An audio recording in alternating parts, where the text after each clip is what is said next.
میں نے جو آپ کو بڑے بڑے حکمت کے موتی اور بڑے بڑے پھول آپ کو گنوائے ہیں، آیت الآیات، آیت البر، آیت الاختلاف، اور اب یہ ہے آیت الکرسی، توحید کے عظیم ترین خزانوں میں سے ہے۔ ہی سیدۃ آیات القرآن، حضور نے فرمایا یہ تمام آیات قرآنی کی سردار ہے۔ جس طریقے سے آیہ بر اور سورۃ العصر میں ایک نسبت ہے کہ ہدایت اور نجات کی شرائط ساری کی ساری ایک چھوٹی سی صورت میں اللہ نے جمع کر دی، والعصر ان الانسان لفی خسر الا الذین آمنوا وعملوا الصالحات وتواصوا بالحق وتواصوا بالصبر، لیکن اس کی تفصیل ایک آیت میں آئی، وہ آیت البر ہے۔ چنانچہ جو منتخب نصاب ہم نے مرتب کیا ہے دعوت قرآن کے لیے، میں پہلا درس سورۃ العصر کا ہے اور دوسرا درس آیت البر کا ہے۔ جو نسبت سورۃ العصر میں ہے کہ وہ سورت ہے، یہ آیت ہے، لیکن اس آیت میں کئی صورتیں نکل سکتی ہیں حجم کے اعتبار سے سورۃ العصر کے برابر۔ یہی نسبت ہے سورہ اخلاص میں، 4 آیتیں، توحید کا عظیم ترین خزانہ، اور یہ آیت الکرسی، یہ آیت ہے سورہ اخلاص، اس میں 4 بن جائیں گی حجم کے اعتبار سے، لیکن اسے حضور نے ثلث قرآن قرار دیا ہے۔ توحید کے موضوع پر جامع ترین سورۃ الاخلاص، لیکن توحید اور خاص طور پر توحید فی الصفات کے موضوع پر عظیم ترین آیت یہ آیت الکرسی۔ اللہ لا الہ الا ہو، اللہ وہ معبود برحق ہے جس کے سوا کوئی الہ نہیں، بڑا کیٹیگوریکل۔ الحی القیوم، وہ زندہ ہے از خود اور باخود، اس کی زندگی مستعار نہیں ہے۔ وہ جو کہا ہے کہ مانگ کے لائے تھے 4 دن، 2 آرزو میں کٹ گئے 2 انتظار میں، عمر دراز مانگ کے لائے تھے۔ اللہ کی زندگی ہے اس کی از خود زندگی، کسی کی دی ہوئی نہیں، اور اس زندگی میں کوئی ضعف نہیں، کوئی کمزوری نہیں، کوئی احتیاج نہیں، آگے آ جائے گا، نہ اسے نیند آتی ہے نہ اونگ آتی ہے۔ قیوم، خود اپنی جگہ وہ زندہ جاوید ہستی ہے، اور باقی ہر شے کا وجود اس کے حکم سے قائم ہے، کوئی شے قائم نہیں ہے بغیر اس کے اذن کے۔ تو گویا کہ احد اور الصمد، اللہ اپنی جگہ احد، لیکن باقی پوری کائنات کے لیے صمد ہے۔ جو سورہ اخلاص میں 2 الفاظ آئے ہیں، قل هو اللہ احد اللہ الصمد، اللہ حی ہے اور قیوم ہے۔ لا تاخذہ سنۃ ولا نوم، اس پر غالب نہیں ہو سکتی نہ نیند نہ اونگ۔ لہ ما فی السماوات و ما فی الارض، آسمانوں اور زمین میں جو کچھ ہے اسی کا ہے، ملکیت تامہ، ملکیت حقیقی اس کی ہے۔ من ذا الذی یشفع عندہ الا باذنہ، کون ہے وہ جو شفاعت کر سکے اس کے پاس مگر اس کی اجازت سے۔ اب یہ مقام آیا ہے سورہ بقرہ میں پہلی مرتبہ، 3 مرتبہ کیٹیگوریکل ڈینائل کے بعد، کوئی شفاعت نہیں، کوئی شفاعت نہیں، کوئی شفاعت نہیں۔ یہاں بھی جو انداز ہے بہت ہی جلالی انداز ہے، من ذا الذی، کس کی یہ حیثیت ہے، کس کا یہ مقام ہے، کس کو یہ زور حاصل ہے کہ وہ اپنے اختیار کے بل پر، جو اپنی حیثیت کی بنیاد پر شفاعت کر سکے؟ ہاں، جس کے لیے اللہ اجازت دے دے۔ استثناء کے ساتھ شفاعت کا یہاں پر پہلی مرتبہ آیا، ورنہ سورہ بقرہ کے 6 رکوع کی دوسری آیت، وَاتَّقُوا يَوْمًا لَا تَجْزِي نَفْسٌ عَن نَفْسٍ شَيْئًا وَلَا يُقْبَلُ مِنْهَا شَفَاعَةٌ وَلَا يُؤْخَذُ مِنْهَا عَدْلٌ وَلَا هُمْ يُنصَرُونَ۔ 15 رکوع کی دوسری آیت، وَاتَّقُوا يَوْمًا لَا تَجْزِي نَفْسٌ عَن نَفْسٍ شَيْئًا وَلَا يُقْبَلُ مِنْهَا عَدْلٌ وَلَا تَنفَعُهَا شَفَاعَةٌ وَلَا هُمْ يُنصَرُونَ۔ اور اب اس سے پہلے کی آیت میں آ چکا ہے وَلَا شَفَاعَةٌ، کوئی شفاعت مفید نہیں ہوگی، لیکن یہ کہ اس میں ایک استثناء ہے۔ اب یہ ذرا باریک مسئلہ ہے کہ شفاعت حقہ کیا ہے، شفاعت باطلہ کیا ہے، تو دورہ ترجمہ قرآن میں اتنی تفاصیل کے ساتھ بحث نہیں کی جا سکتی، وہ ایک علیحدہ موضوع ہے۔ حال ہی میں نے اس پر اپنے درس ریکارڈ کرا دیے ہیں۔ یعلم ما بین ایدیہم وما خلفہم، وہ جانتا ہے جو کچھ ان کے سامنے اور جو اس کو پیچھے ہے۔ عام طور پر دنیا میں ہم سفارش کرتے ہیں تو کہتے ہیں کہ بھئی میں جانتا ہوں اس شخص کو بہتر، اصل میں جیسا کچھ یہ نظر آتا ہے ویسا نہیں ہے، یا جیسا کچھ فیکٹس آن دی فائل آ گئے ہیں وہ بڑے ہی ڈیسیونگ ہیں، اصل حقائق کچھ اور ہیں اس کیس کے، وہ میں آپ کو بتاتا ہوں۔ یہ بات اللہ کے سامنے کون کہہ سکتا ہے، جبکہ اللہ تو جانتا ہے جو کچھ ان کے سامنے اور جو کچھ ان کے پیچھے ہے، اور ان کا حال یہ وَلَا يُحِيطُونَ بِشَيْءٍ مِّنْ عِلْمِهِ إِلَّا بِمَا شَاءَ، اور وہ احاطہ کر ہی نہیں سکتے اللہ کے علم سے کسی شے کا سوائے اس کے جو اللہ چاہے۔ باقی ہر ایک کے پاس علم جو ہے اللہ کا عطائی علم ہے، دیا ہوا علم ہے، محدود علم ہے، بڑے سے بڑا رسول ہو، بڑے سے بڑا ولی ہو، بڑے سے بڑا فرشتہ ہو۔ لا علم لنا الا ما علمتنا، ہم پڑھائیں 4 رکوع میں، تو کون کہہ سکتا ہے؟ من ذا الذی یشفع عنده الا باذنہ یعلم ما بین ایدیہم وما خلفہم ولا یحیطون بشیء من علمہ الا بما شاء وسع کرسیہ السماوات والارض۔ اس کی کرسی تمام آسمانوں اور زمین کو محیط ہے۔ اب کرسی کے دو مفہوم یہاں ہو سکتے ہیں، ایک تو یہ کہ اس سے جو معنی مراد ہے یعنی اس کا اقتدار، اس کی قدرت، اس کا جبر، اس کا اختیار، یہ اتھارٹی پوری کائنات کو۔ ایک یہ بھی ہو سکتا ہے کہ اللہ تعالیٰ کے لیے ہم نہیں جان سکتے، یہ آیات متشابہات میں سے ہیں کہ کوئی شے بھی ہو واقعتاً جس کو ہم اسے کرسی کہہ سکیں۔ عرش، کرسی، ان سب کے بارے میں یہ دونوں باتیں ذہن میں رکھیے۔ یہ بھی ہو سکتا ہے کہ ان کی کوئی مجسم حقیقت ہو جو ہمارے ذہن سے، ہمارے تخیل سے ماورا ہے، اور یہ بھی ہو سکتا ہے اس سے استعارہ مراد ہو۔ اس کا اقتدار و اختیار آسمانوں اور زمین پر چھایا ہوا ہے۔ آپ نے سنا ہوگا حضور نے سورہ رحمان کے بارے میں فرمایا ہے، سورۃ الرحمان عروس القرآن، یہ سورہ رحمان جو ہے یہ قرآن کی دلہن ہے۔ جیسے دلہن کو آپ خوشنما لباس پہناتے ہیں، آراستہ پیراستہ اس کو گہنے اور اس کو زیور پہناتے ہیں، تو جس طریقے سے سجاتے ہیں آپ دلہن کو، اللہ تعالیٰ نے ایک سورت قرآن مجید میں یہ ایسی رکھی ہے سورہ رحمان کی، اسے خوب سجایا ہے۔ اس میں الفاظ کا در و بست، اس کا اپنا ایک ڈیوائن میوزک ہے۔ وہ تو اللہ تعالیٰ قراء جو ہے، خاص طور پر مصر کے قراء، اللہ تعالیٰ ان پر رحمت نازل فرمائے، ان کی خطاؤں سے درگزر کرے۔ جس طرح قرآن کے انٹرنسک میوزک کو انہوں نے واضح کیا ہے، واقعہ یہ ہے کہ اگر یہ لوگ نہ ہوتے، شیخ عبد الباسط محمد عبد الصمد، شیخ محمود خلیل الحسنی، یہ لوگ کہ جنہوں نے قرآن کے اس غنا، میوزک، یہ لفظ جو ہے آپ حیران نہ ہو کہ میں یہ کوئی شاید توہین کر رہا ہوں قرآن کی، حضور نے یہ لفظ استعمال کیا ہے، تغنو، اس قرآن کو اچھی سے اچھی خوشلہانی کے ساتھ پڑھو۔ من لم یتغن بالقرآن فلیس منا، جو قرآن کو بہتر سے بہتر انداز میں، اچھی سے اچھی آواز میں، خوشلہانی کے ساتھ پڑھنے کی کوشش نہیں کرتا، وہ ہم میں سے نہیں۔ بلکہ ایک مرتبہ حضور رات کے وقت آپ گشت پر تھے اپنے ساتھیوں کے حالات معلوم کرنے کے لیے۔ حضرت ابو موسیٰ اشعری رضی اللہ تعالیٰ عنہ ایک صحابی ہیں، ان کے گھر کے پاس سے گزر ہوا، وہ رات کو تہجد پڑھ رہے تھے، کھڑے ہوئے کیف کے عالم میں قرآن تلاوت کر رہے ہیں۔ حضور کو بہت پسند آئی ان کی قرات، کافی دیر تک وہاں کھڑے سنتے رہے۔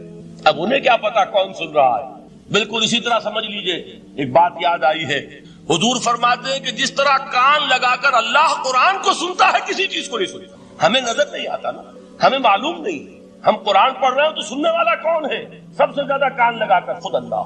یہاں اس لیے مجھے یاد آیا کہ ابو موسیٰ اشعری کو کیا پتا تھا کہ کون سن رہا ہے؟ وہ اپنی کیفیت میں نماز میں، تہجد میں قرآن کی تلاوت کر رہے تھے، اور ظاہر بات ہے ان کے گھر ایکڑوں میں بنے ہوئے نہیں تھے، ایک ایک کمرہ، ایک ایک کوئی حجرہ، ایسے تو گھر تھے نا صحابہ کے، لہذا حضور پاس سے گزرے، آواز آئی، کافی دیر سنتے رہے۔ اس کے بعد آپ تشریف لے گئے، صبح فجر میں ملاقات ہوئی تو حضور نے تحسین کے انداز میں فرمایا، یا ابا موسیٰ انک قد اوتیت مزمارا من مزامیر آل داؤد، اے ابو موسیٰ تمہیں تو آل داؤد کے سازوں میں سے ایک ساز اللہ نے عطا فرما دیا۔ جس طرح حضرت داؤد، لہن داؤدی مشہور ہے کہ جب وہ پچھلے پہر رات کو حمد کے ترانے الاپتے تھے، قرآن میں ہے کہ پرندے شامل ہو جاتے تھے ساتھ، اور پہاڑ وجد میں آتے تھے، پہاڑ بھی ان کے ساتھ شریک ہوتے تھے۔ تو جس طرح کا اللہ نے ان کو لہن عطا فرمایا تھا، حضور نے تحسین کے انداز میں فرمایا ہے ابو موسیٰ اشعری، اللہ نے تمہیں بھی آل داؤد کے سازوں میں سے ایک ساز عطا فرمایا۔ بہرحال قرآن مجید کا جو یہ میوزک ہے، قرآن کے الفاظ کا جو حسن ہے، جہاں تک حسن معنوی ہے وہ تو ہر لفظ میں ہے، لیکن یہ حسن ظاہری، حسن صوتی، حسن لفظی، یہ اپنے کلائمیکس پر آپ کو نظر آئے گا سورہ رحمان۔ لیکن قرآن میں یہ سورت اس اعتبار سے بھی ممتاز ہے، اس کی 4 آیات پر ذرا توجہ کریں گے، عجیب حقائق سامنے آئیں گے۔ جہاں یہ قرآن مجید کے حسن صوت اور حسن لفظی کی معراج ہے، وہیں اس کی پہلی 4 آیات میں 4 چوٹی کی چیزوں کا ذکر ہے، سب سے اونچی چیز ہے۔ پہلی آیت کیا ہے؟ الرحمن، ایک آیت ہو گئی۔ رحمان کیا ہے؟ اللہ کا نام ہے۔ کبھی آپ نے غور کیا اللہ کے ناموں میں سب سے پیارا نام کون سا ہوگا؟ رحمان۔ کیوں؟ اس کا مادہ کیا ہے؟ رحمت۔ ہمیں سب سے بڑھ کر جس چیز کی ضرورت ہے وہ کیا ہے؟ رحمت خداوندی۔ نام اچھی طرح سن لیجئے اس حضور کے قول کو۔ حضور فرماتے کوئی شخص جنت میں مجرد اپنے عمل کی بنیاد پر داخل نہیں ہو سکے گا جب تک کہ رحمت خداوندی دستگیری نہ کرے۔ کسی صحابی نے بڑی ہمت اور جرأت کا ثبوت دیا کہ پوچھ لیا، کیا حضور آپ بھی؟ جب آپ نے فرمایا کوئی شخص داخل نہیں ہو سکتا جنت میں محض اپنے عمل کی بنیاد پر جب تک کہ رحمت خداوندی جو ہے وہ دستگیری نہ فرمائے۔ پوچھا گیا کیا آپ بھی؟ آپ نے فرمایا ہاں میں بھی۔ آپ انداز کیجئے کہ اگر محمد الرسول اللہ بھی رحمت خداوندی کے ضرورت مند ہوں تو تابع دیگراں چے رسد، ہماری تو سب سے بڑی ضرورت رحمت خداوندی۔ اب یہ رحمت جو ہے قرآن مجید میں اللہ تعالیٰ کی یہ شان دو الفاظ کے ذریعے سے آتی ہے، رحیم اور رحمان، اور کوئی مادہ نہیں ہے جس سے دو نام بنتے ہوں اللہ کا، لیکن یہ مادہ ہے واحد رحمت کا کہ جس سے رحمان بھی ہے رحیم بھی ہے۔ رحیم صفت مشبہ ہے، رحمت دائم ہو جائے گی، مستقل ہوگی تو رحیم کہیں گے، اور رحمان اس میں رحمت کی ہے وہ شان ہے کہ جیسے ٹھاٹھے مارتا ہوا سمندر ہو، ہیجان کی کیفیت، طوفانی کیفیت، رحمت خداوندی کا طوفانی جوش، وہ ہے رحمان۔ آپ تو رہتے اس علاقے میں ہیں، آپ کو معلوم ہے عرب اگر بھوکا مرا جا رہا ہو تو کیا کہے گا؟ انا جوعان۔ پیاسا مرا جا رہا ہو انا عطشان۔ بہت غضبناک ہوگا غضبان، غضبان آصفہ قرآن میں آیا، بہت غضبناک۔ رحمان جس کی رحمت جو ہے جوش میں ہے، ٹھاٹھے مارتے ہوئے سمندر کے مالک۔ تو یہ اللہ تعالیٰ کے ناموں میں سب سے پیارا نام۔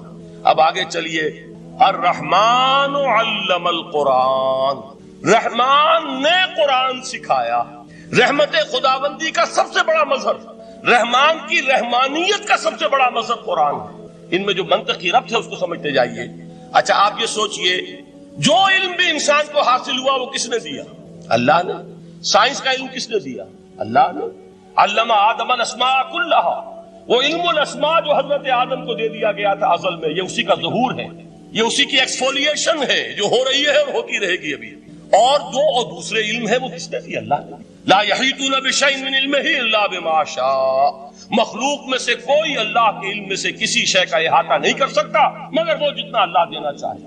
لیکن یہ کہ تمام علوم میں چوٹی کا علم قرآن، نوٹ کرتے جائیے، چوٹی کی چیزیں جمع کی۔ اللہ کے ناموں میں چوٹی کا نام رحمان، اللہ نے جو کچھ انسان کو سکھایا اس میں چوٹی کا علم قرآن۔ خلق الانسان، انسان کو پیدا فرمایا۔ سوال یہ کہ حیوانات کو کس نے پیدا فرمایا؟ آسمان کس نے پیدا کی؟ زمین کس نے پیدا کی؟ فرشتے کس نے پیدا کی؟ کیا مطلب خلق الانسان؟ اس کی تمام مخلوقات میں اس کا کلائمیکس، اس کی تخلیق کی معراج، اس کے تخلیق کا نقطہ عروج انسان ہے۔ یہ ہے کہ جو مسجود ملائک بنا ہے۔ وَلَقَدْ كَرَّمْنَا بَنِي آدَمَ وَحَمَلْنَاهُمْ فِي الْبَرِّ وَالْبَحْرِ وَرَزَقْنَاهُمْ مِنَ الطَّيِّبَاتِ وَفَضَّلْنَاهُمْ عَلَى كَثِيرٍ مِّمَّنْ خَلَقْنَا تَفْضِيلًا۔ تو تخلیق میں سب سے اونچی تخلیق انسان، علموں میں سب سے اونچا علم قرآن کا، اللہ کے ناموں میں سب سے اونچا نام رحمان۔ تقاضے پورے کرو۔ تقاضے کیا ہے؟ ایمان ہے تو عمل درست ہونا چاہیے، ایمان ہے تو جہاد ہونا چاہیے، ایمان ہے تو جان اور مال کھپانی چاہیے۔ تو جو ایمان دوسرے لوگ جس طرح لائے ہیں، حمزہ بھی تو ایمان لائے ہیں، آخر ان کا راستہ تمہیں نظر نہیں آ رہا؟ ابو بکر ایمان لائے ہیں، ان کی طرح ایمان لاؤ۔ تو انہوں نے کیا کہا؟ انؤمن کما آمن السفہاء، کیا مسترا ایمان لائے جیسے یہ بے وقوف لائے؟ سفیہ کا لفظ تو سبھی جانتے ہیں، یہ سفہاء کسے کہہ رہے ہیں؟ آپ نے پڑھا تو بہت مرتبہ ہوگا ان آیات کو، کبھی سوچا کس کو کہہ رہے ہیں؟ وہ ابو بکر کو کہہ رہے ہیں، وہ حمزہ کو کہہ رہے ہیں، وہ عمر کو کہہ رہے ہیں۔ ان کی تو مت ماری گئی، غرہ ہؤلاء دینہم، انہیں تو کوئی ہوش ہی نہیں۔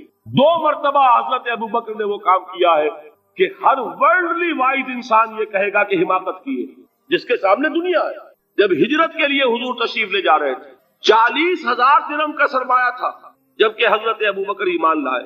مکے کے چوٹی کے تاجروں میں سے تھے جو ملک التجار کہلاتے، لیکن اب وہ روپیہ کہاں خرچ ہوا؟ بلال کو خریدا، روپیہ دے کے خریدا یا ویسے ہی خرید لیا؟ آزاد کر دیا۔ ابو فقی کو خریدا، آزاد کر دیا۔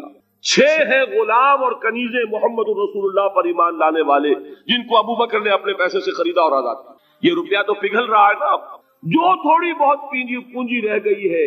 تو جب حضرت حضور ہجرت کے لیے تشریف لے جا رہے، وہ ساری پونجی اپنے ساتھ لے گئے، گھر والوں کو چھوڑ کر گئے، بوڑھا باپ، اندھا ابو قحافہ، بعد میں وہ بھی ایمان لے آئے۔ اور یہ ابو بکر ہیں کہ جن کی 3 نسلیں ایک وقت میں موجود تھی مسلمانوں کی۔ ابو قحافہ مومن، ابو بکر مومن، اور ابو بکر کی اولاد مومن، عائشہ، اسما اور ابو بکر اور عبد الرحمن ابن ابی بکر، یہ کون ہے؟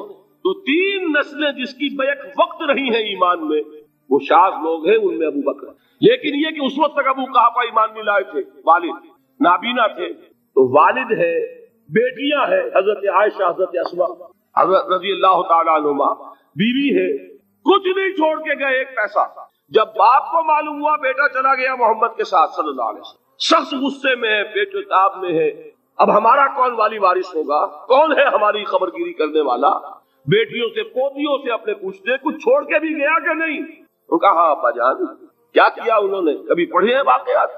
کچھ کنکر روڑے لیے، ایک کپڑے میں پوٹلی بنائی اور اندھے دادا کا ہاتھ اوپر پھروایا، دیکھیے دادا جان یہ چھوڑ گئے ہیں، یہ مال ہے، یہ سونے اور چاندی کے سکے ہیں، ابا جان ہمیں ایسے نہیں چھوڑ کر گئے۔ واقعہ کیا ہے کہ ایک پیسہ نہیں چھوڑا ابو بکر نے گھر والوں کے لیے، سب کچھ لے گئے کہ کیا پتا محمد کے ساتھ جا رہا ہوں کس وقت کیا ضرورت پیش آ جائے صلی اللہ علیہ وسلم۔ تو یہ کوئی عقل مندی کی بات ہے؟ اپنے غریبانوں میں جھانکی آپ یہ عقل مندی کریں گے؟ کہیں چاہے نہ، یہ بات دوسری ہے، لیکن یہ کہ اس کو کون ہم میں سے عقل مندی کہے گا۔ اسی طریقے سے جب غزوہ تبوک کا وقت آیا، وہ واقعہ تو بہت مشہور ہے، حضرت عمر فرماتے ہیں کہ اس زمانے میں میرے پاس اتفاقاً پیسہ بہت تھا، میں نے یہ سوچا دل میں کہ اس مرحلے پر تو میں ابو بکر سے بازی لے جاؤں گا۔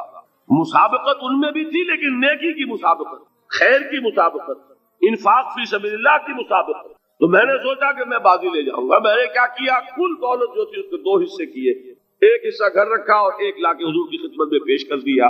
حضور نے پوچھا کہ عمر گھر والوں کے لیے کچھ چھوڑا؟ کہ جی ہاں، نصف کیا میں نے، نصف اللہ کی راہ میں حاضر ہے، نصف چھوڑا ہے، ٹھیک ہے۔ اب وہ آئے ابو بکر، پوچھا حضور نے ابو بکر گھر والوں کے لیے کچھ چھوڑا؟ کہ نہیں، صدیق کے لیے ہے خدا کا رسول، بس گھر میں اللہ اور اس کے رسول کے نام کے سوا کچھ نہیں تھے۔ یہی ہے نا، پروانے کو چراغ ہے، بلبل کو پھول، بس، اور صدیق کے لیے ہے خدا کا رسول، بس، مجھے گھر والوں کے لیے کچھ نہیں چاہیے۔ یہ کام جو ہے، تو یہ جن کا ہم اس وقت ذکر پڑھ رہے ہیں منافقین، ان کے نزدیک حماقت تھی یا عقل مندی تھی؟ یہ سمجھداری تھی یا بے وقوفی تھی؟ وہ ہے جو بات کہہ رہے ہیں کہ جب ان سے کہا جاتا ہے ایمان لاؤ بھلے لوگوں کی طرح جیسے دوسرے لوگ ایمان لائے ہیں، تو کیا کہتے ہیں؟ انؤمن کما آمن السفہاء الا انہم هم السفہاء ولکن لا یعلمون۔ آگاہ ہو جاؤ، اصل احمق یہ ہے، اصل بے وقوف یہ ہے، انہیں نہیں پتا کہ حقیقت کیا ہے، نفع کیا ہے، نقصان کیا ہے۔ وہ جو بات میں نے سورۃ العصر میں بیان کی تھی، والعصر ان الانسان لفی خسر الا الذین آمنوا وعملوا الصالحات وتواصوا بالحق وتواصوا بالصبر۔ جس کے ذہن اور قلب پر یہ صورت کندہ ہو جائے گی، اس کے نزدیک عقل مندی یہ ہے کہ سب کچھ اللہ کی راہ میں لگا دو۔ جس کے دل میں یہ بات بیٹھی نہیں، اس کے لیے عقل مندی یہ ہے کہ بچا بچا کر رکھو، چھپا چھپا کر رکھو، سنبھال سنبھال کر رکھو۔ عقل مندی کا اس میں تقاضا کچھ اور، اس میں تقاضا کچھ اور۔ لیکن یہاں بھی فرمایا ولکن لا یعلمون، انہیں ابھی علم نہیں ہے اس کا۔ اس سے پہلی آیت میں بھی فرمایا ولکن لا یشعرون، انہیں شعور نہیں ہے۔ دیکھیے میں آپ کو بتا رہا تھا، یہ وہ غیر شعوری نفاق ہے، یہ بڑھتا چلا جا رہا ہے۔ پہلے جھوٹا بہانہ تھا، پھر جھوٹی قسمیں ہوئی، پھر دشمنی ہو گئی صادق الایمان، جو جان اور مال لگا رہے ہیں، نچھاور کر رہے ہیں پروانہ وار، اللہ پر، اللہ کے دین کے اوپر نثار کر رہے ہیں اپنے آپ کو، ان سے عداوت، ان سے دشمنی، ان کا بغض، یہ 3rd سٹیج تک پہنچ گئے۔ اب بھی وہ اپنے آپ کو منافق نہیں سمجھتے، وہ سمجھتے عقل مند تو ہمیں، یہ تو بے وقوف ہے۔ ہم ہیں اصل میں، بھائی سمجھ کے چلنا چاہیے، تیل دیکھنی چاہیے، تیل کی دھار دیکھنی چاہیے، دائیں بائیں دیکھنا چاہیے، حفاظت کا بھی خیال ہونا چاہیے۔ یہ ساری چیزیں تو عقل مندی ہے نا دنیا کے اعتبار سے، تو وہ تو انہیں بے وقوف سمجھ رہے ہیں، اپنے آپ کو منافق کہاں سمجھیں گے؟ چاہیے، ٹھیک ہے بھائی، دین بھی چاہیے، لیکن دنیا کی فکر بھی چاہیے کہ نہیں؟ یہ آپ کہتے ہیں کہ نہیں کہتے؟ یہ تو بات آپ نے بہت دفعہ سنی، بھائی ٹھیک ہے دین بھی ہونا چاہیے، لیکن دنیا بھی تو ہونی چاہیے کہ نہیں؟ یہ ہے سمجھ دنیا کی، یہ ہمارے معیارات ہیں۔ یہی وجہ ہے کہ دین ذلیل سے ذلیل تر ہو رہا ہے۔ دین وہ جو میں نے حال ہی کے اشعار سنائے تھے کہ پستی کا کوئی حد سے گزر نہ دیکھے، اسلام کا گر کر نہ ابھر نہ دیکھے، مانے نہ کبھی کہ مد ہے ہر جزر کے بعد دریا کا ہمارے جو اتر نہ دے۔ یہ دریا چڑھا کب تھا؟ جب صحابہ کرام نے وہ فینیٹسزم جس کو آج ہم کہیں گے، اس کا جب مظاہرہ کیا، اس کا ثبوت دیا، دامے درمے سخنے، جان مال تن دھن سب لگا دیا، تو اللہ کے دین میں بہار آ گئی، رونق آ گئی، دین کا غلبہ ہو گیا۔ اور جب ہم اپنے سمجھ کر رکھیں گے تو ظاہر بات ہے کہ اس کا تو پھر جو حشر ہوگا وہ وہی۔ دین میں کمزوری، ہماری دنیا جو ہے پھل رہی ہے، پھول رہی ہے، دین جو ہے وہ کمزور ہوتا چلا۔ یہ ہے 3rd سٹیج اس نفاق کی، کہ جس کے بعد اب کوئی امکان واپسی کا نہیں ہے۔ یہ غیر شعوری نفاق، جان لیجئے کہ یہ نہیں ہے کہ ماضی ہی ماضی میں تھا، اب اس کا کوئی امکان نہیں، یہ نہ سمجھیے۔ اب بھی یہ نفاق جو ہے، یہ میں بتا دوں آپ کو، ایک عام آدمی ہے، دین کا تقاضا ہی سامنے نہیں ہے، اسے پتہ ہی اتنا ہے کہ اللہ کے دین کا تقاضا نماز روزہ، وہ نماز روزہ کر رہا ہے، اس پر نفاق کا حملہ نہیں ہوگا۔ اس کو آپ کہہ دیں کہ اس کی سمجھ کم ہے، اس کا شعور کم ہے، اسے پتہ نہیں ہے، دین کے تقاضوں سے واقف نہیں ہے، وہ بچا ہوا ہے، وہ محفوظ ہے۔ وہ جو میں نے آپ سے کہا تھا پرسوں، اور ایک صاحب نے جواب دیا مجھے بعد میں کہ آج آپ نے جو بات کہی ہے تو کل لوگ کم آئیں گے، آپ نے ڈرا دیا کہ یہ جو تقاضے دین کے سامنے آ رہے ہیں تو اس سے ذمہ داری بڑھ رہی ہے۔ اب جس نے سمجھ لیا ہے پھر پیچھے رہے، وہ نفاق کے خطرے میں ہے۔ جسے سمجھ ہی نہیں ہے وہ پھر بھی کوئی نہ کوئی عذر پیش کر سکے گا کہ اللہ ان مولویوں سے پوچھ جنہوں نے ہمیں بتایا نہیں، انہوں نے تو دین کے تقاضے ہمیں یہ بتائے نہیں، انہوں نے تو ہمیں نور اور بشر میں چکر دے کے لڑائے رکھا، ان سے پوچھ۔ اصل سے مجرم جو ہے وہ یہ ہے، وہ واقعہ یہ ہے کہ کسی درجے میں بچیں گے کہ دین چاہتا کیا ہے، دین کے تقاضے کیا ہے، توحید کی حقیقت کیا ہے، شرک کی حقیقت کیا ہے، اس کی طرف اگر توجہ ہی نہیں دلائی جا رہی اور اس غریب کو پتہ ہی نہیں، اسے پتہ ہی صرف یہ ہے کہ کھڑے ہو کر سلام پڑھنے میں اتنا فائدہ ہوتا ہے، وہ پڑھ رہا ہے بیچارہ، لہذا اس کا معاملہ آسان ہے بنسبت اس شخص کے کہ جس کے سمجھ میں آ گیا ہو، بات اس نے پالی ہو، دین یہ چاہتا ہے، دین اپنا غلبہ چاہتا ہے۔ علامہ اقبال نے غالب پر ایک جو نظم لکھی ہے باغ درا میں ہے، اس کا ایک شعر بڑا پیارا ہے، گیسوئے اردو ابھی منت پذیر شانہ ہے، شمع یہ سودائی یہ دل سوزی یہ پروانہ ہے۔ یہ دین جو ہے